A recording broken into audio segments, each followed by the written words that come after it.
Welcome, everyone. My name is Karine Hartunian-Kukayan. I've been an SLP for over 20 years with a passion for telepractice across the lifespan. I'm a lifelong learner, a professional development enthusiast, and the current CE administrator here at Parallel. Thank you for being here today and spending the next hour with us. At Parallel, we take great pride in nurturing our professional community as well as the broader community by offering innovative, high-quality programming for clinicians and educators alike. A few housekeeping items before we start.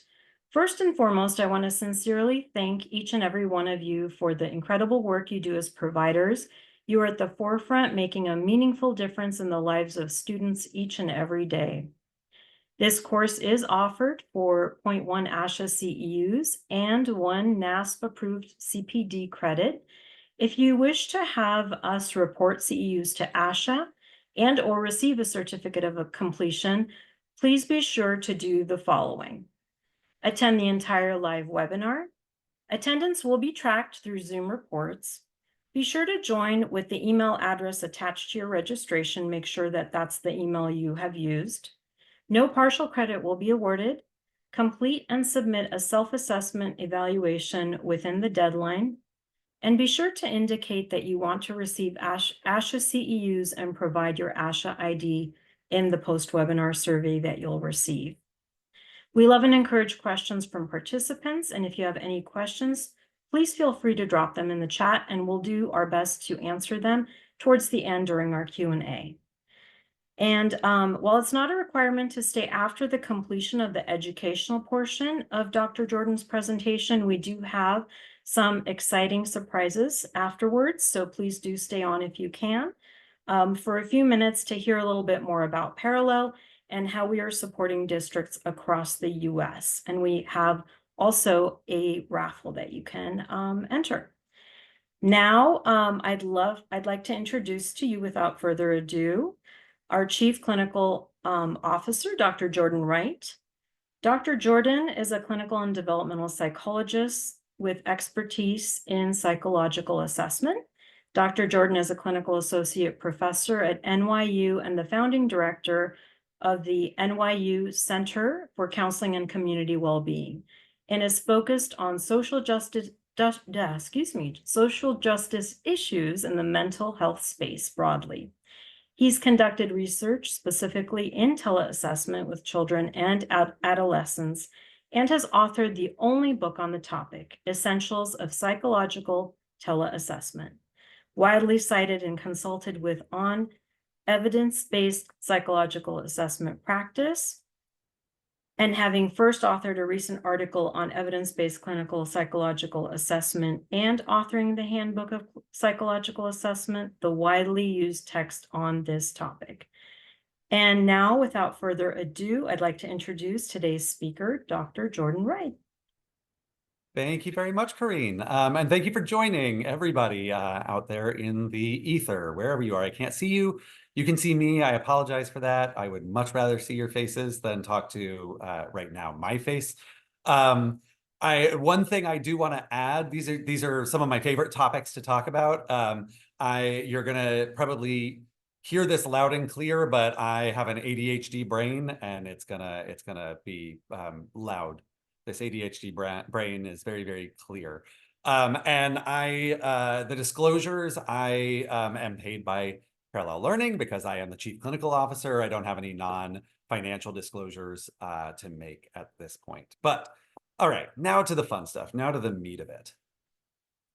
Here's what we're gonna be covering this evening. We are gonna be first and foremost defining neurodiversity. If you just Google neurodiversity, you're going to find a bunch of different definitions. I'm going to discuss how I like to think about neurodiversity and how I've written about it. I've published a few articles in this space, and we'll talk about where I think the definitions diverge and are not optimal and whatnot. We are also going to really focus on the mismatch between neurodivergent students' brains and their environments and how this contributes to difficulties, the presentations that we see. And then we're going to try and focus on concrete actions we can take to improve the lives of our neurodivergent kids that we're working with. And as Corinne said, I'll speak for myself, extremely grateful for this community of providers, of educators, teachers, speech language pathologists, school psychologists, social workers, the whole gamut. I am extremely grateful, counselors, for all of you who are enriching and bettering the lives of our kids out there, both neurodivergent and neurotypical. So the first question is, what is neurodiversity? This is a fairly straightforward question. What do we mean by neurodiversity? Well, let's pick it apart. First and foremost, let's talk about diversity. We all know what diversity is, right? Diversity actually just means difference. That's what the word actually means. But when we use it in this context, we're really talking about variation within the larger population. We know it much more generically when we think about it. We think about skin color, race, ethnicity, gender expression, gender identity, sexuality, all of these things. There are so many aspects of diversity that enrich our world, that enrich our lives, that cause difficulties for some people because of prejudices and biases. But diversity in and of itself just means variation within the population. We're all different. If we weren't, we'd be so boring, right? Then we need to think about, what does the neuro half of it mean? And when we think about the neuro half of this word, we think about neurotypicality. And neurotypicality is the way most people's brains interact with the world. We'll talk a little bit more about what I mean by the brain interacting with the world. But here I'm going to really be thinking about sensation and perception, how we are sensing the world, how we're taking in information from the world around us, and how we're perceiving it. That's how we understand the world around us. So when we think about neurotypicality, most people out there, the overwhelming majority of people, brains work pretty similarly. I know there was a big movement to think about like visual learners versus kinesthetic learners versus auditory learners and that kind of stuff. And it turns out the research doesn't support that. We actually all learn pretty much in the same way. When we are neurotypical, we learn things, the neural pathways toward learning are pretty similar for everybody, even if we think we learn better auditorially or visually or kinesthetically or musically or all that kind of stuff. We are mostly neurotypical.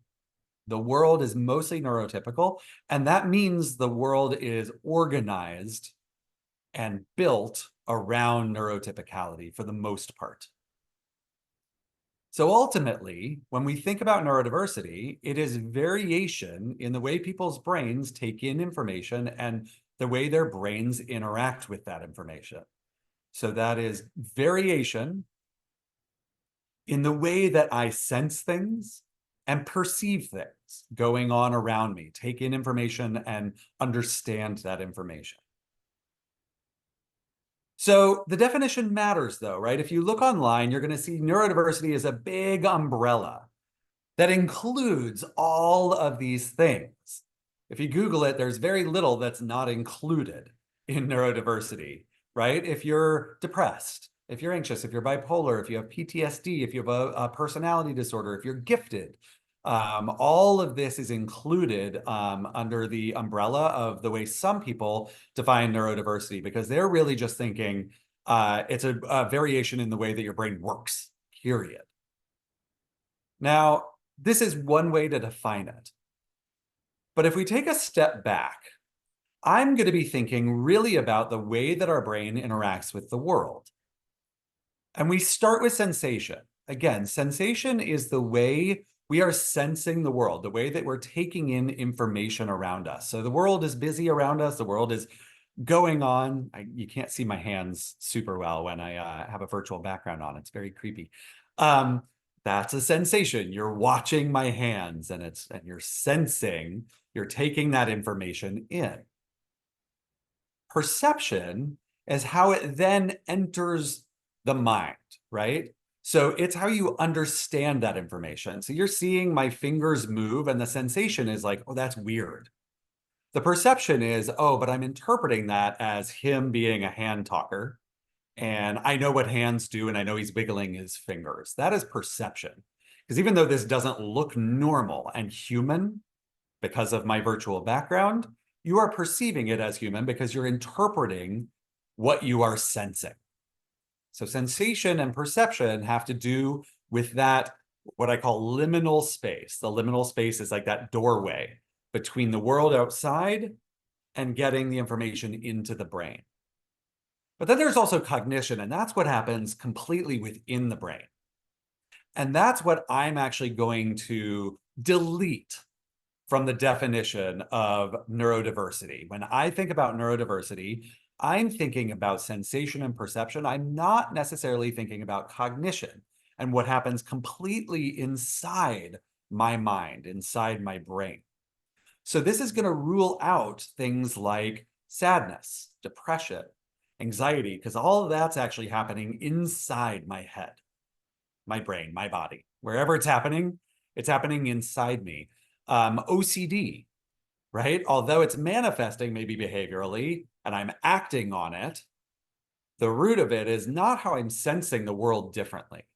It's not really how I'm understanding the world around me, though some of it may be. I may be perceiving danger around me where there's no danger, or precarity where there's no precarity. But in general, it's mostly what's happening inside my brain that I'm thinking and thinking and thinking about things. So when I go back to my neurodiversity umbrella, my definition of neurodiversity is going to get narrower, right? I'm really going to be thinking about the autistic brain, the ADHD brain, the sensory processing disorder brain, the learning disabled brain, having learning differences, whatever we are, however we're using the language around it, we're really thinking about, okay, ADHD brains actually perceive the world differently. Autistic brains sense the world very differently. Sensory processing disorder brains sense it very differently. Individuals with learning differences, they're taking in information differently than the neurotypical brain. So when I think about neurodiversity, I'm really narrowing my definition down to those who are sensing and perceiving the world differently than what is considered neurotypical, than the overwhelming majority of brains out there. In addition to the definition, I'm going to just take a little aside to talk about language. The language we use matters. And here are just a few examples. You're going to hear neurodiverse and neurodivergent. These are a little bit different, neurodiverse and neurodivergent. So neurodivergence is about a kid. A kid's brain is neurodivergent. An adult's brain, my brain, is seen as neurodivergent. The brain is not neurodiverse. Seeing a little bit of chat. I'm making sure I'm checking in with everybody. Is everybody still seeing my screen and my language matters and diversity? Hopefully you are seeing this. If not, I'm just going to keep talking and be very explicit as I talk. So neurodiverse is a group of people. A group of people is neurodiverse. But an individual kid is neurodivergent. So an individual brain is neurodivergent. A group, you might have a classroom that has a lot of neurodiversity in it with kids who are neurodivergent. We also, the neurodiversity movement has moved us away from this more medical model disorder deficit focus when we think about neurodiversity. So instead of thinking about autism spectrum disorder, we try not to think about it. That is still the language in the DSM-5 TR and the ICD-11. It is still called that disorder. And sometimes when I do an evaluation, I absolutely have to use that language to make that formal diagnosis. But when I'm talking about a kid, I'm going to talk about an autistic kid. When I'm talking about an adult, I'm going to talk about an autistic adult. There will be autistic individuals who prefer person first language. They prefer a person with autism rather than autistic. But the literature says, and the overwhelming majority of neurodivergent individuals prefer identity first language, right? Autistic individual, an ADHD person. rather than a person with ADHD or with attention deficit hyperactivity disorder, because it is so ingrained in their identity and who they are. We don't say a person with blackness, right? We say a black person, I am a queer person. I am not a person with queerness or something like that. So the identity first language is right now our go-to. That may change. The winds of what is preferred change, but ADHD, it has that D on it, it has that disorder. We haven't found a better way of identifying it, but I tend to use the ADHD brain rather than the full phrase attention deficit hyperactivity disorder, which emphasizes that disorder. There's a lot of debate about learning disabilities versus learning differences versus learning disorders. I like the idea of learning differences. It acknowledges that, yes, there are some roadblocks for kids who have learning differences, but there are also some strengths that we can capitalize on. This is not just a disability and a disorder that's all negative that you have to overcome. Learning differences means we also need to accommodate. We also need to change some of the way we're educating to align with the way different brains work, right? The neurotypical classroom is not going to work for a kid with a learning difference or a learning disability or a learning disorder.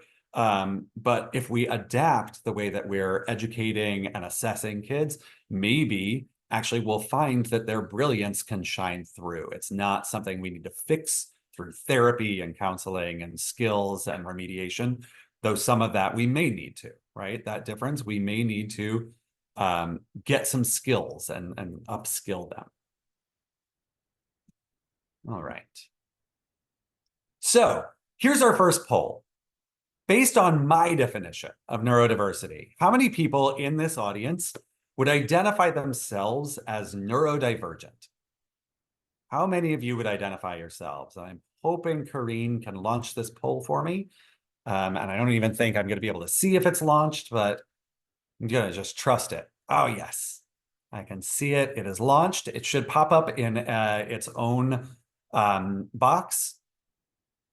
So our choices are not me. I'm neurotypical as can be, or maybe I'm a smidge neurodivergent. Maybe. I suspect I might be, though I think a formal diagnosis would help me confirm it, or me, definitely me, right here, pointing at me. So I'm going to give you about 30 seconds to answer this poll. Should have Jeopardy music playing. And we have the results. Excellent. I don't think you can see the results. I can, maybe you can, but I can. And what we find is a pretty even distribution.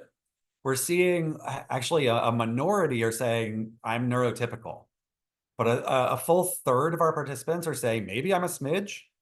A quarter are saying I suspect I might be, but I have not been formally diagnosed and that would help. And about a quarter are saying, yep, I am neurodivergent. We are seeing, obviously, you know this, we're seeing an uptick in neurodivergence in our world, and some of that may be increased rates. I suspect more of it is just a sensitivity to it, an understanding of it, more people getting, being aware of it through TikTok and whatnot, and getting evaluated, and us probably being better at detecting some of the less obvious signs of neurodivergence. So thank you for engaging in that poll. All right. So I'm going to talk about contextual mismatch.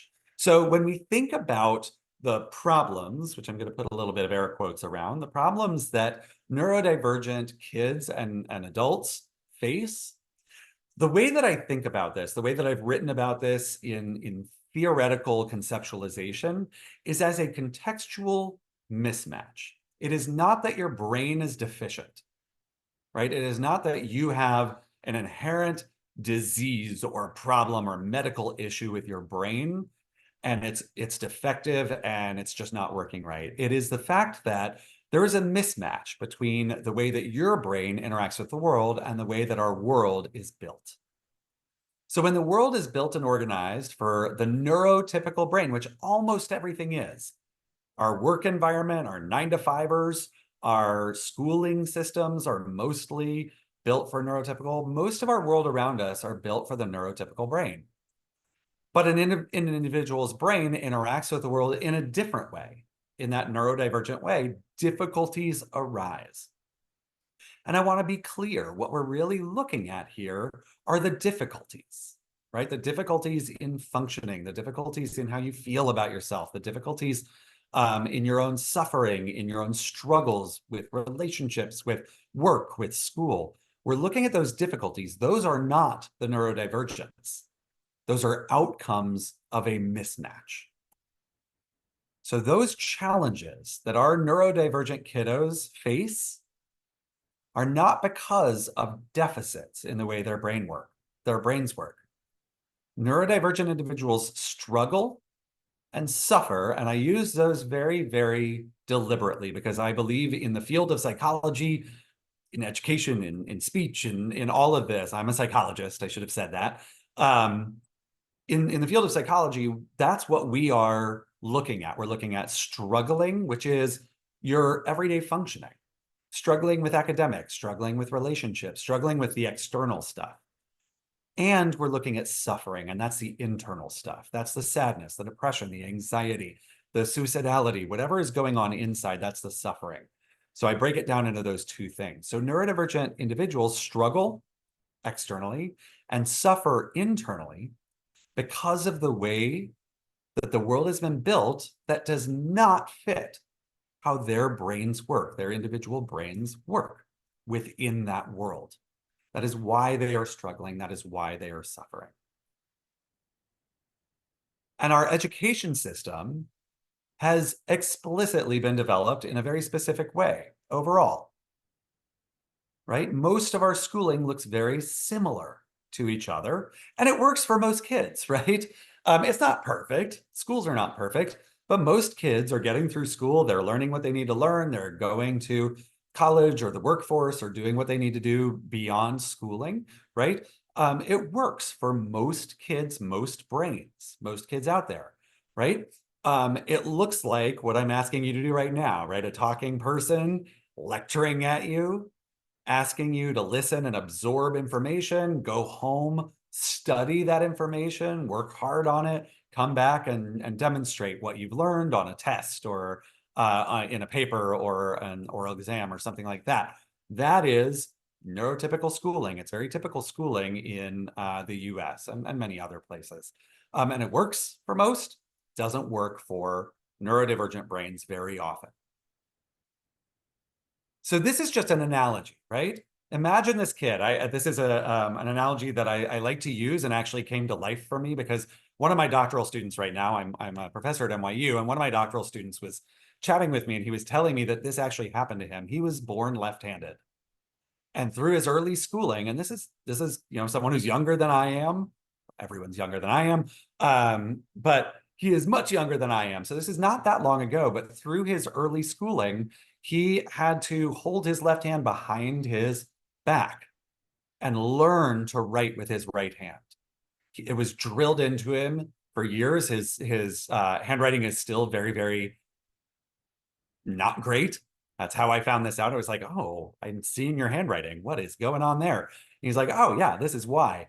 But we know the left-handed brain has never been inferior to the right-handed brain. But our education systems up until very recently, I hope this isn't happening much anymore. It may still be happening in some places, but our education system absolutely believed that left-handedness was inferior, and we need to undo that. We need to train our left-handers to pretend they're right-handers. Change those neurodivergences, that left-handedness, to pretend to be fully fitting into the neurotypicality, the right-handedness. But that added a layer of distress. It added a layer of problems. Their handwriting now is often not as good, but it also can affect their self-esteem. It can affect their actual academic performance, but it's never been inferior to a right-handed brain. So let's think about this analogy and apply it to ADHD. Our typical schooling, we have our 40, I think my daughter is in the public school system in New York City, and they have like 38-minute periods. They're at schools, I can never wrap my brain around why they have such erratic. I know there are reasons, but these weird things. We have a 45-minute-ish lesson and lecture, and that works for most brains, but actually the ADHD brain thrives with shorter bursts of learning, much shorter bursts. Typical schooling, we are listening to a person sort of training us to do something like you're doing right now, sorry. But actually the ADHD brain thrives on more engaging and hands-on learning. Experiential learning is much better. Typical schooling then sends you off to do independent practice, but the ADHD brain is all about collaborative practice. ADHD brains thrive on collaboration, on cooperation, on working together to solve problems.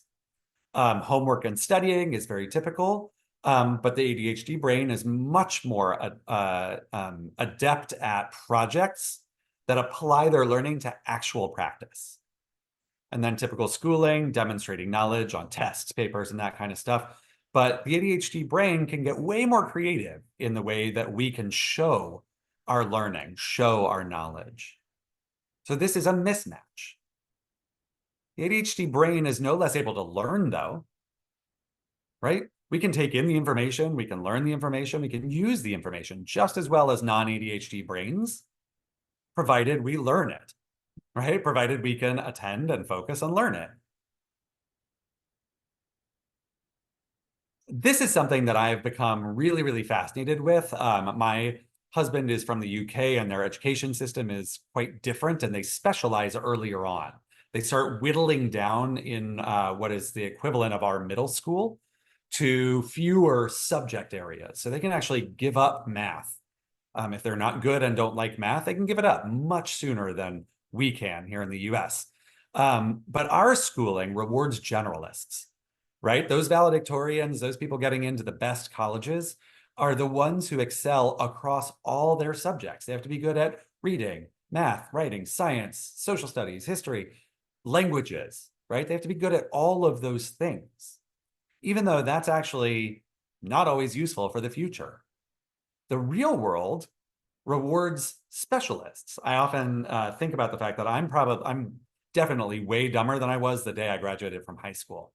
When I graduated from high school, I went to this rigorous high school, and I did really well in certain ways at this high school. And I had so much useless information in my head that I have now replaced with very specialized information in psychology and education, right? I have tons of great, useful knowledge for what I do now, but I've lost Latin, right? I took 13 years of Latin, and now I've lost most of that Latin. I don't know any Latin anymore. I know little bits here and there. Helped me on my SATs, but I don't know that anymore. I'm not a generalist anymore. In the real world, I have succeeded because I have drilled deep down into one specific area, and the hyperfocus of ADHD brains, autistic brains, excel in this specialization side of learning and knowledge and demonstration. So that is another mismatch, right? They may thrive in these very specific and particular areas of interest, and that should be an amazing thing, but it tends not to be rewarded in school, right? We tend to focus on, where are you deficient?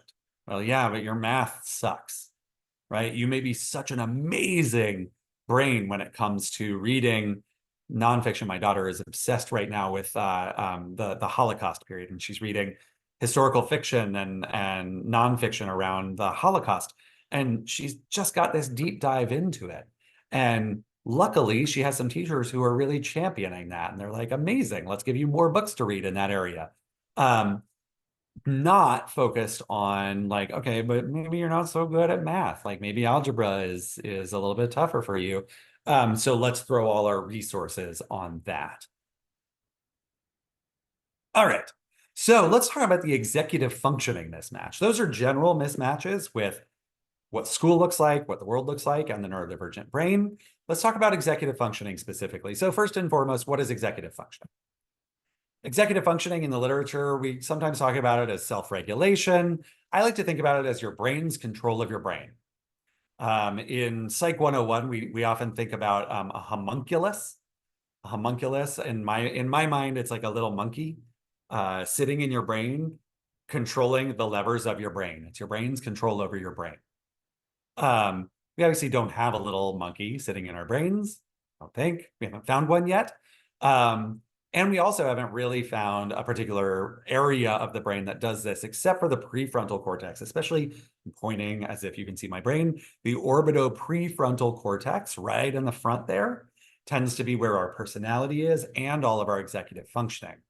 And this includes skills like focus, attention, organization, planning, and working memory being your ability to take in information and manipulate it, like mental math or multitasking. All very important for learning. It also includes impulse control. It also includes emotion regulation, like regulating our emotions, calming ourselves down in the moment is seen as an executive function. It all happens up here in our orbital prefrontal cortex, right up here, sequencing all of these things. So when we think of our schools and what we're expecting of our kids in our schools, we're thinking about learning. How do our kids learn? How are we going to get the information and display it, right? We typically measure that learning through tests, right? Those tests require rote memorization, right? We have to learn, we have to go home and study and study and study and study so that we can regurgitate some of these facts. I don't know if you ever remember going back, I can remember in 7th grade, I was born and raised in Texas. We had to take a full year of Texas history, because why wouldn't you? And my Texas history teacher was big on dates. We had to memorize dates of like what year different things happened, different battles and different wars. And there were 6 flags over Texas, and we had to know which dates were all the 6 flags. We had to sit down and memorize those. Oh, I don't need those now. I have purged those from my memory, but we had to do that. Neurodivergent brains, though, often struggle to focus on rote memorization, especially on those topics that are not of interest. Those boring topics, like, I shouldn't say this, Texas history for me was not super intriguing. So I had a really, really tough time making myself sit and focus on this and learn those dates. So maybe we need to rethink, are those dates super useful for this kid in their lives, in their education, in even those standardized tests that they're going to have to take, the SAT, the GRE, whatever we're taking later on? Are these dates really going to be useful? Now, I know some of those history teachers are going to say, yeah, but it's not about those particular dates. It's about, can you learn dates? It's about learning to learn. I appreciate that.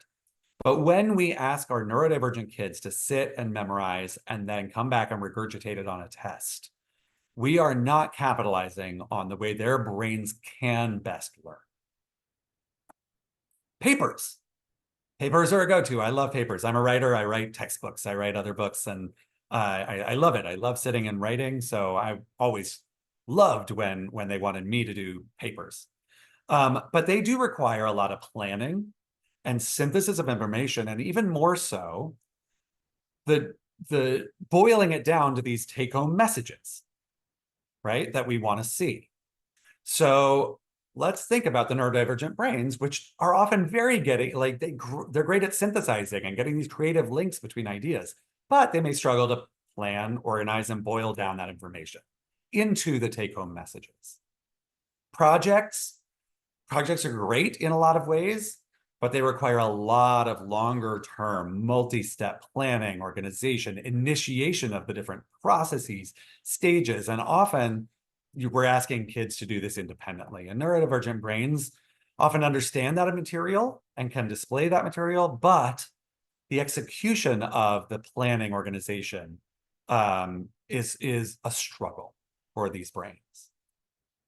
So when schools are wedded to teaching kids in one way and evaluating kids in one way, in that one particular way, it actually undermines neurodivergent students' actual understanding and ability to take in that information, learn it, and apply it. They may have that information in their brains, and they may be able to apply it in ways that you didn't even imagine. But some of those ways might not be a multiple choice test. And this, in turn, undermines self-esteem globally and academic self-efficacy specifically, right? These kids start to think about themselves as like, oh, I can't learn. I'm a terrible student. I am a bad learner. not just that my brain doesn't jive with the way that my teacher is asking me to learn this. So, quick poll.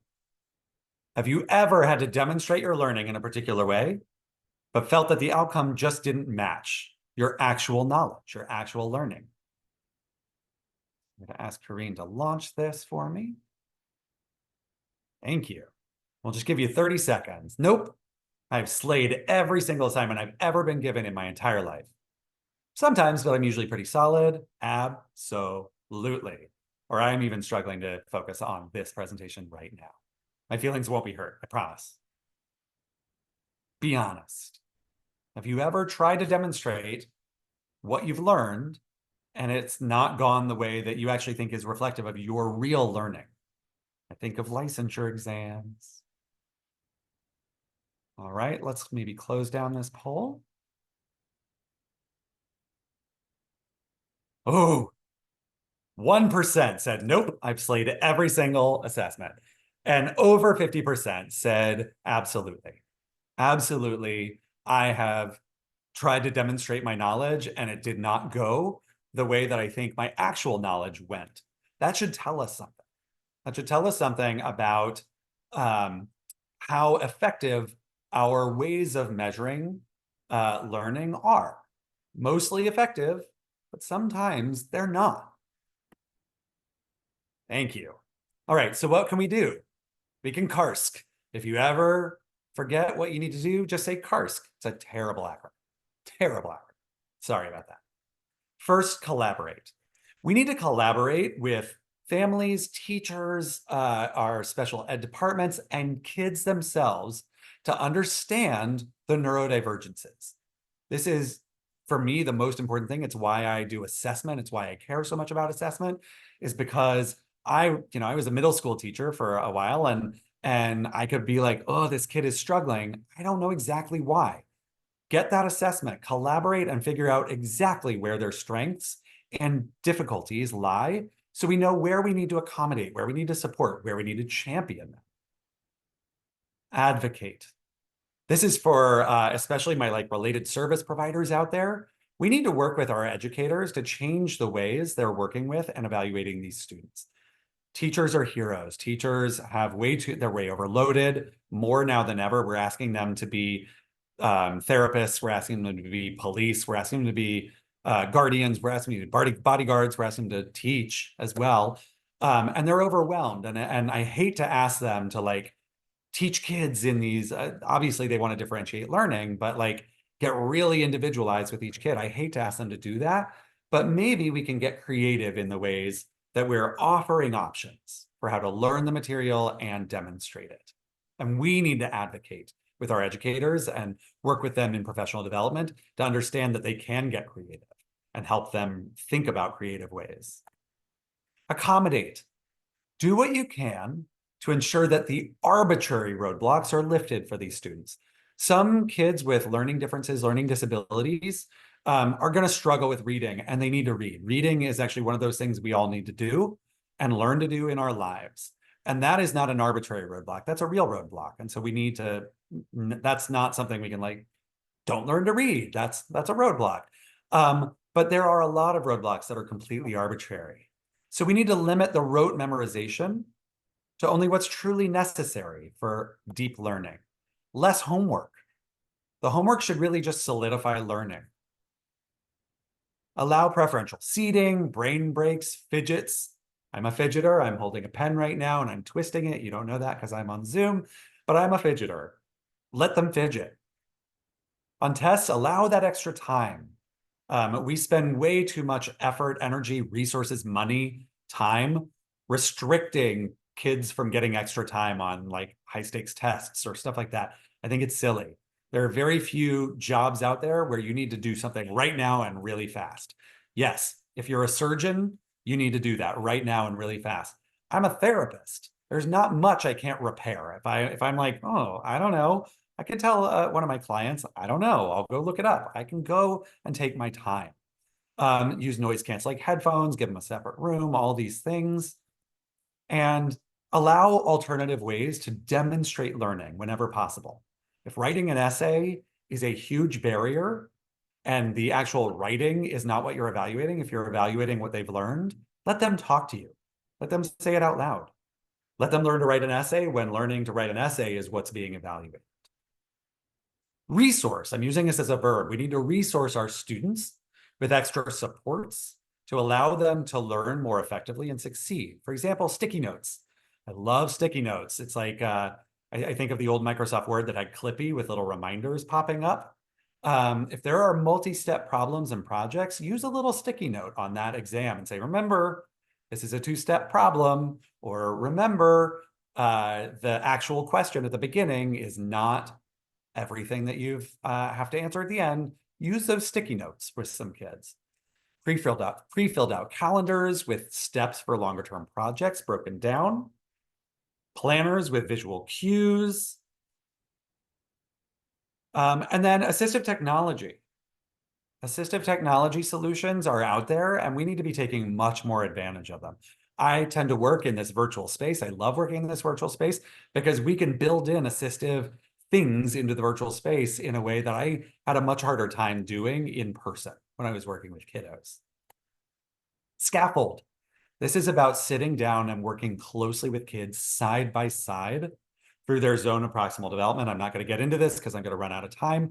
But the idea is figure out where a kid can work independently. Where are their executive functions great and good enough to handle it independently? And you help them with the next level up. You sit down and you work it through with them, okay? You broke this project down into its component parts. Excellent, you did that independently. Now let's put it on a calendar with dates. Let's do that together, because that's the part you didn't do. That's the part you need help with. That's scaffolding and helping them grow that skill and learn the next step up with their executive functions. And celebrate.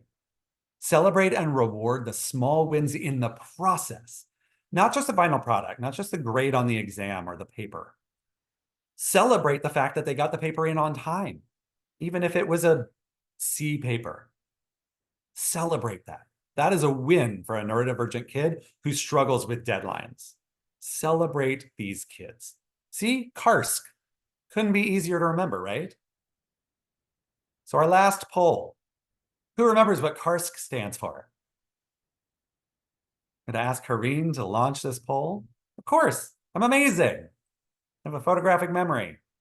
I'll say yes, but the truth is no. That's mean and frankly not neuroaffirming. That's why I did this. Huh? I did this to demonstrate that we all learn in different ways. I gave you a terrible acronym, KARSC. Who remembers what it means? Give you another couple seconds. Genuinely interested in the results. I want to see who's been paying the closest attention and has a neurotypical brain and is really good at remembering things immediately. I think we can close out this poll maybe. And, ooh, 10% of you remember what KARSC means. I'll take it. I will absolutely take it. The rest of you are like, I don't know. I have no idea, whatever. That's fine. I'm fine with that. You can revisit this. This will be recorded. You can revisit KARSC anytime you want. You can maybe help me come up with a better acronym so that we can all remember it, right? My neurodivergent brain, I'm looking at this screen and literally, I don't remember what KARSC stands for. And I wrote it and practiced it and just said it out loud. I don't remember. Thank you for indulging me. We have a little bit of time for some Q&A, and I'm going to call out the this QR code here.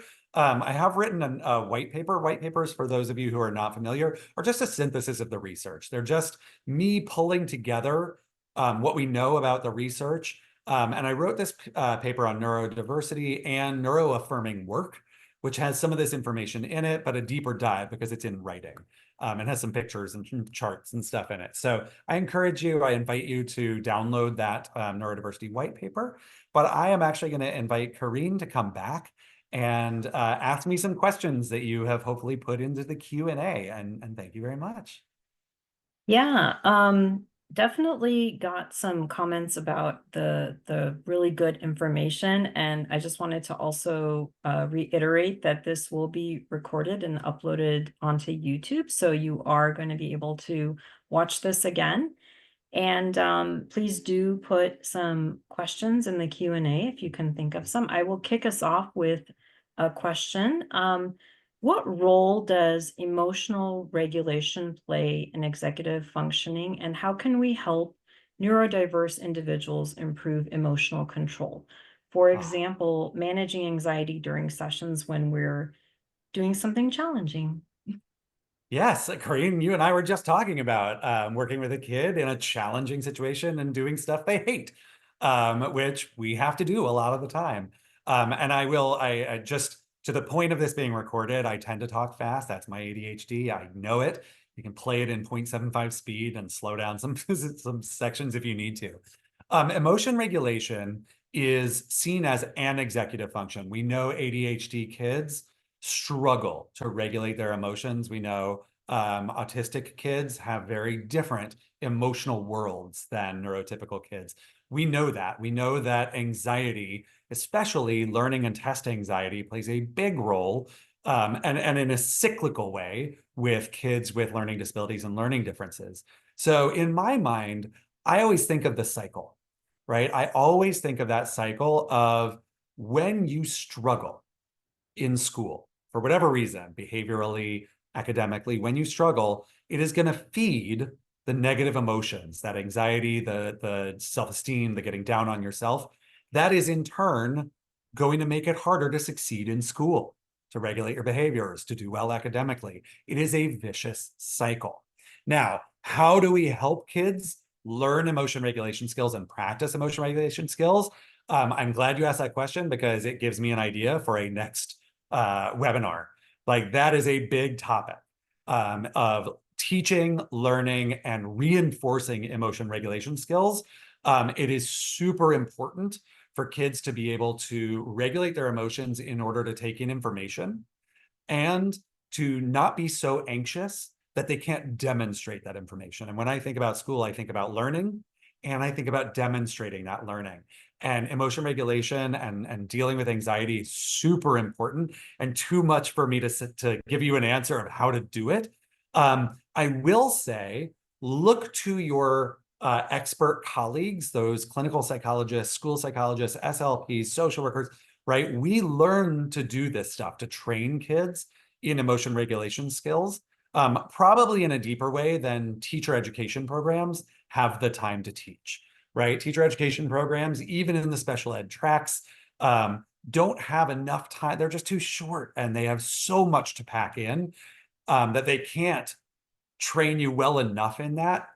So lean on your colleagues on how to teach, learn, reinforce those emotion regulation skills. And maybe we'll throw together a white paper or a webinar to help you all with that soon.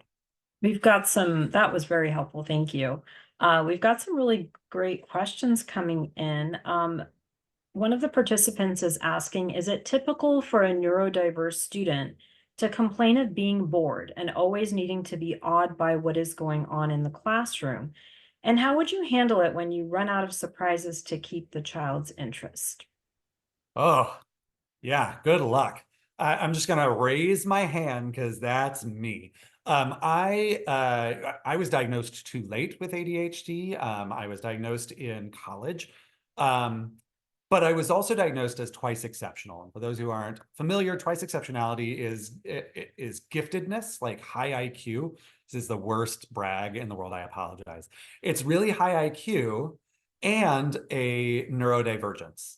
So I have high IQ and ADHD. People can have high IQ and autism or a learning disability or whatever. All of those are considered twice exceptional. And this is something you find very often in twice exceptional kids, is that boredom, right? So I need a shiny object. I need something. I need multiple jobs and multiple projects going on at all times. I learned really fast. So my teachers growing up were teaching to the class. They weren't teaching to my brain. So I would learn it fast. I'd pick it up. I'd be like, okay, moving on. And I'd be really, really bored in school. So it wasn't as much about, do I need something surprising and shiny? It was, how can I occupy my brain in those moments, right? So how can I have in my pocket the enrichment work? right? How can I have something in my pocket, the extra little assignment that they can do in the moment if they don't need to be paying attention to the lesson that I'm doing right now? That's a big if. If they do need to be paying attention, if this is really just their ADHD flaring up and they're like, I need to be paying attention, I haven't learned this yet, but it is so boring the way that you are teaching it. Yeah, you can't do a song and dance every single time for those neurodivergent kids. You would get exhausted. You are not a clown. You didn't go to clowning college, right? Some of you may have. But you need to, again, go back to Karsk, that first C, collaborate with that kid. Even the youngest kids, I see kids in first grade who are restless and bored with doing their work or listening. You can sit next to them at some point when they're doing their independent work and sit next to them and be like, you know, your brain is awesome. You're learning this super fast. But when I'm talking, I notice you have some trouble. What would help you? What would help you? Let's collaborate. And it doesn't just need to be the kid. How can you collaborate with the other people who interact with these kids and see what they've done that works? See how they've done it. In reality, you are not going to be able to engage every single kid 100% of the school day. That's unrealistic. I'm a big believer that actually kids need to be okay being bored sometimes. That is a skill. It's a skill we're losing with social media and TikTok and all that kind of stuff, right? Whenever a kid's bored, they get to like just swipe and swipe and swipe and swipe. So they're not super good at it, but actually I think it's a skill and it's okay for a kid to be bored as long as they're not being disruptive for a little bit. You could then champion that and acknowledge, celebrate it. That last C in the Karsk, you can go and say, I know you were bored. I saw you, but you didn't disrupt. That's great. You're going to be bored sometimes. That's cool. Way to be bored. Thank you so much. We have some really awesome questions coming in. I'm not sure if we'll get to all of them, but I do see some common themes. So I wanted to highlight one on neuro affirming goals, how to write them, how to make them measurable. This could potentially be another white paper, I think, or an article. But do you have any like quick tips on that or some thoughts? Yes, and I'll be very brief. I know we only have a minute or two left before we need to get to all the housekeeping stuff. I will try and be brief. My first question I ask myself when I look at IEPs all the time. I see IEPs, some are written really well, some are written terribly. It's the Wild West out there when it comes to IEP goals. Y'all know that. The first question I ask of every single IEP goal is this goal trying to train a neurodivergent brain to pretend it's not neurodivergent, to pretend it's neurotypical, right? So I will use an example that may or may not be fresh in my mind, but when we have a speech goal with an autistic kid that says we need to get them asking inquisitive questions about the other person's interests. Okay, we could train them to do that in a very rote way. We could have them script it, right? They could script it out of movies. And we know autistic brains can do that. They can script it and we can train them to do that. I think that's a terrible use of speech therapy. I think it's a horrible use to train them to pretend that they are neurotypical in that way because they're not genuinely interested necessarily in the other person's interests and perspective, right? So that goal is not neuroaffirming. And in fact, I would say it's against neuroaffirming. I think it's neuro non-affirming. I don't know what the right word is for that. There can be better goals for autistic kids that acknowledge that their way of communicating will always be different, and that's okay. Maybe they could still gain some skills in being a little less blunt, right? In not hurting the feelings of someone else, but asking questions about someone else's interests is not really a useful goal. So ask that question of the goals. It's a silly thing to say. You're asking a goal a question, but ask yourself a question about this goal. Is it really just training their brain to pretend as if, or is this a real skill that they could learn that will upskill them and help them function better in our neurotypical world? Thank you so much. And I will say our Q&A is blowing up because this is a really, really hot topic. And I'm going to end with one question, but promise the participants and audience that we will take a look at these questions and definitely plan future webinars or materials to answer these. I'd like to end with a question regarding resources on the overlap of autism and ADHD. Do you have any suggestions on any further reading or any kind of resources? Yes, it's colloquially known as ADHD. This is new. The literature on it is new. You can look up papers on comorbidities, is what they call it, or co-occurring autism and ADHD. I think it's all problematic. I think the literature is problematic. The assessment literature, the real psychological testing and assessment literature is just starting to dig into this when attention problems with autistic kids are actually just their autism, and when attention problems with autistic kids are co-occurring autism and ADHD. And there are some hallmarks and little markers that we can tease apart with assessment, with neuropsychological assessment, but it is not easy to tease apart. And we're just at the precipice of really understanding this. So I don't have great resources for that yet, but we are working on it. Researchers, nerds like me, are working on it. And with that, I know we are almost out of time. So I am going to say thank you. And I'm going to let, I believe, Corinne and Blakely close us out. So thank you. Thank you. This was amazing, and hopefully the beginning of an amazing series and also maybe future webinars. So thank you so much. And with that, I'd like to say that this does conclude the educational portion of our webinar available for ASHA CEUs and NASP approved CPDs. As a reminder, you will be receiving a survey tomorrow by email, and please be sure to answer all the questions and complete the survey within the deadline allotted. And before we end, I'd like to introduce now Blakely, who has a few more special announcements on ways to partner with Parallel. Blakely. Well, hello, everyone, and thank you, Jordan and Corinne. Jordan, I loved your story about left-handed. I'm left-handed and had to learn how to play tennis right-handed, and still am a terrible tennis player to this day. So first, I just want to say a really special thank you and appreciation to all of our Parallel providers and all of you that work in special education. Thank you for all that you do to support students, and thank you for being with us here today.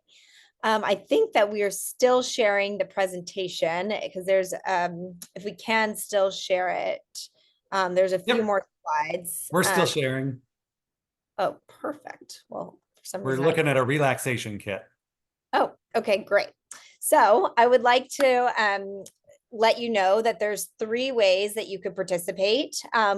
You may be happy in our raffle. Basically, we would like to offer you a relaxation kit, and the 3 ways that you can enter the raffle are either you can scan the QR code to refer a district. You may know a district that is overwhelmed, understaffed. Parallel partners with schools and districts to provide elevated special education support.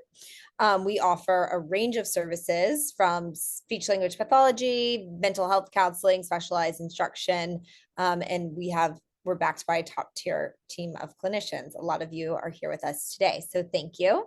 And then if you're a provider, you may want to refer a friend to Parallel who may be looking. So I encourage you to scan that QR code. We do offer a referral bonus if you are to refer someone and hire them and they get hired. And then the next thing I want to say is please come back to our fall provider training series.